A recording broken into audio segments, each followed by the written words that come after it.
মাছ ভাজতে গিয়ে তেল ছিটকে এসে লাগলো গালে। আজ একটু অন্যমনস্ক ছিল পারমিতা। আজ বিয়ে 10 বছর পূর্ণ হলো, কিন্তু এই দিনটা আলাদা করে আর কোনো গুরুত্ব নেই আজ। অমিত রোজগারের মতো আজও অফিস গেছে।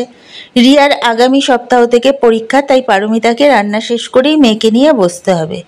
রাতে অফিস থেকে ফেরার সময় অমিত বিরিয়ানি নিয়ে ফিরবে, ব্যাস দিন শেষ। এখন যেন এগুলোতেই অভ্যস্ত হয়ে গেছে পারমিতা, তাই আর মন খারাপ লাগে না। 10 বছর পর আর কী বা নতুনত্ব থাকে জীবনে? তাছাড়া অমিত মানুষটাও নিতান্তই সাধারণ। চাকরি ভালো করলেও বউ মেয়েকে নিয়ে লং ড্রাইভ বা বউয়ের সাথে ক্যান্ডেল লাইট ডিনার এসব অমিতের একদম না পছন্দ। অমিত মনে করে এসব না করেও পরিবারকে ভালো রাখা যায়, এবং সত্যিই অমিত সেখানে পুরোপুরি সফল, সে বিষয়ে কোনো সন্দেহ নেই। কিন্তু পারমিতার মাঝে মাঝে ইচ্ছে হয় যখন ফেসবুকে বান্ধবীদের ছবিগুলো দেখে। বছরে 2বার অমিত পারমিতা এবং রিয়াকে নিয়ে বেড়াতে যায়, কিন্তু শর্ত একটাই, সোশ্যাল সাইটে কোনো ছবি দেওয়া যাবে না। নিজের ব্যক্তিগত জীবনকে পাবলিক করা একেবারেই পছন্দ নয় অমিতের। তবুও পারমিতাকে সেভাবে বারণ করেনি কখনোই, বরং পারমিতাই অমিতের ইচ্ছেকে মেনে নিয়েছে। মানুষটা সবার থেকে আলাদা হলেও বড্ড ভালো। মেয়েকে পড়ানো শেষ করে বিয়ের অ্যালবামটা খুলে বসলো পারমিতা। ছবিগুলো দেখতে দেখতে ভাবছিল, ইস, যদি বয়সটা 10 বছর পিছিয়ে যেত কি ভালোই না হতো। কয়েকটা বাছাই করা ছবি নিজের হোয়াটসঅ্যাপ স্ট্যাটাসে দিল। অমিত স্ট্যাটাস দেখে লিখলো, বিয়ের ছবি দেখছো? পারমিতা লিখলো, তুমি কি করছো? অমিত লিখলো, এই তো মিটিংয়ে ঢুকছি, পরে কথা বলছি।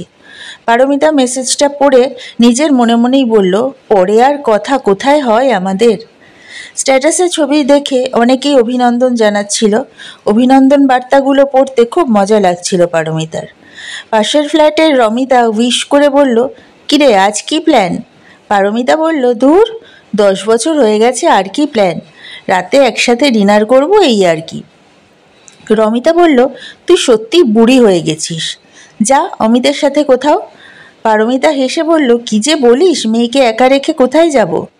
রমিতা বলল, উফ, রিয়াকে আমার ফ্ল্যাটে রেখে যা, আমার মেয়ের সাথে খেলবে। তোরা দুজনে কোথাও ঘুরে আয়, আজ তোদের দুজনের দিন। রিয়াকে নিয়ে ভাবিস না, আমি আছি তো। যা, সুন্দর করে সাজুগুজু করে বেরিয়ে পড়, ছবি তুলিস মনে করে। পারমিতার প্রস্তাবটা মন্দ লাগলো না। সাথে সাথে অমিতকে ফোন করলো। অমিত হ্যালো বলতেই পারমিতা বলল, তোমার মিটিং শেষ হলো? অমিত বলল, এই মাত্র।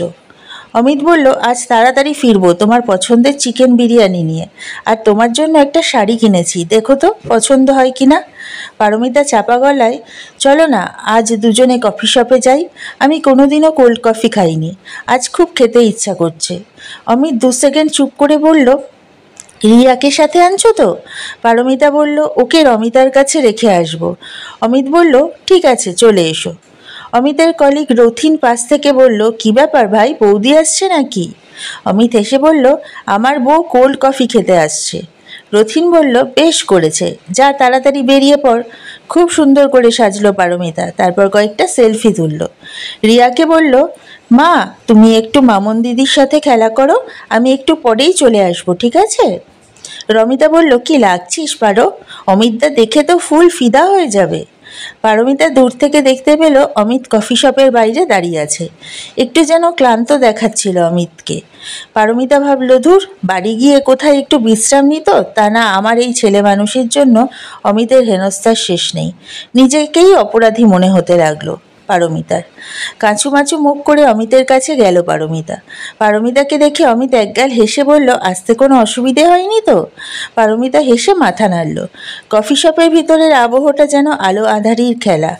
বেশিরভাগই প্রেমিক প্রেমিকা, কেউ হাতে হাত দিয়ে বসে আছে, আবার কেউ ল্যাপটপ খুলে কাজে মগ্ন। পারমিতা চেয়ারে বসে চারপাশটা দেখছিল। কেমন যেন একটা আবছায়া ঘিরে রয়েছে চারপাশে। ব্যাকগ্রাউন্ডে একটা ইংলিশ গান চলছিল। সবাই খুব সচেতনভাবে চাপা গলায় কথা বলছে। জোরে কথা বলা মনে হয় বারণ। টেবিলে একটা পেপার দেওয়া ছিল, পারমিতা খুলে দেখলো টেলিগ্রাফ। পারমিতার মনে হলো বিদেশ বিভুঁইয়ে পথ হারিয়ে বসে আছে। অমিত বলল, বলো কি খাবে?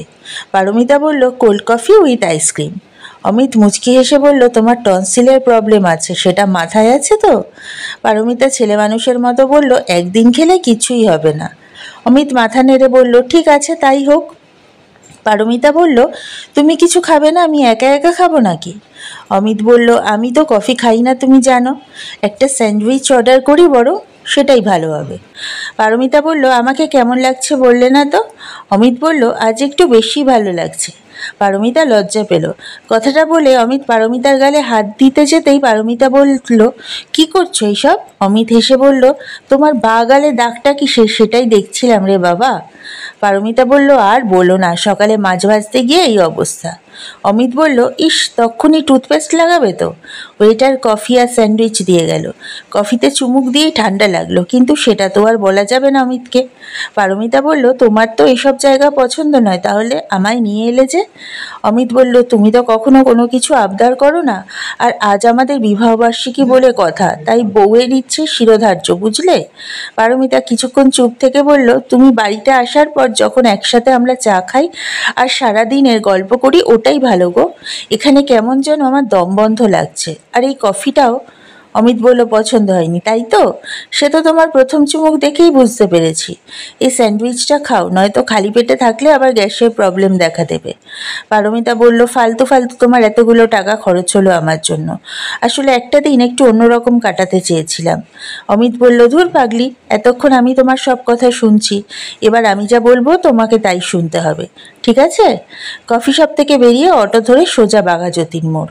পারমিতা বলল, মাথাটা বড্ড ধরেছ গো। অমিত বলল, সব ঠিক করে দিচ্ছি ম্যাডাম, নো টেনশন। প্রথমে আমরা যাব বলাইদার চায়ের দোকানে, মাটির ভাঁড়ে আদা তেজপাতা দিয়ে গরম চা। চায়ের দোকানে গিয়ে অমিত বলল, বলাইদা, দুটো চা মাটির ভাঁড়ে দিও কিন্তু। বলাইদা হেসে বলল, বৌদিও আছে দেখছি। অমিত পকেট থেকে রুমাল বের করে পারমিতার হাতে দিয়ে বলল, এটা হাতে নাও, তারপর চাটা দিচ্ছি, নয়তো হাতে গরম লাগবে। চাটা হাতে নিয়ে পারমিতার চোখে জল এলো। অমিত ব্যস্ত হয়ে বলল, শরীর খারাপ লাগছে নাকি তোমার? পারমিতা বলল, না গো, আসলে সবাইকে দেখি তো কত জায়গায় যায়, আমি এতটাই বোকা যে ভেবে বসলাম আমাদের এই সাদামাটা জীবনে বুঝি ভালোবাসাটাই মরে গেছে। তার সাথে একান্তে সময় কাটাতে গিয়ে বুঝলাম আমরা আমাদের এই ছোট্ট ঘরেই ভালো আছি। অমিত পারমিতার হাত দুটো ধরে বলল, 10 বছর আগে কনের সাজে লাল বেনারসি পরা যাকে দেখেছিলাম, আজও তাকেই দেখি, আর আজীবন তাকেই দেখব। ফেসবুকে ফিলিং ফ্যান্টাস্টিক না লিখেও ফ্যান্টাস্টিক থাকা যায়। বউকে ভালোবাসার কথা দুনিয়াকে না জানালেই নয়। আমি তো দারুণ আছি তোমার সাথে, কিন্তু আমাদের মতো করে আমরা ভালো আছি। কে কি করছে সেটাকে কপি পেস্ট করার প্রয়োজন আছে কি? ভালোবাসা কখনো মরে না, কিন্তু সেটাকে সযত্নে লালন করতে হয়। অমিত বলল, তুমি রিয়াকে নিয়ে বাড়ি ঢোকো, আমি বিরিয়ানি নিয়ে আসছি। রমিতাকেও এক প্যাকেট দিয়ে আসবো, যতই হোক এত ভালো একটা আইডিয়া তোমাকে দিল। পারমিতা হেসে বলল, তুমি না খুব অসভ্য।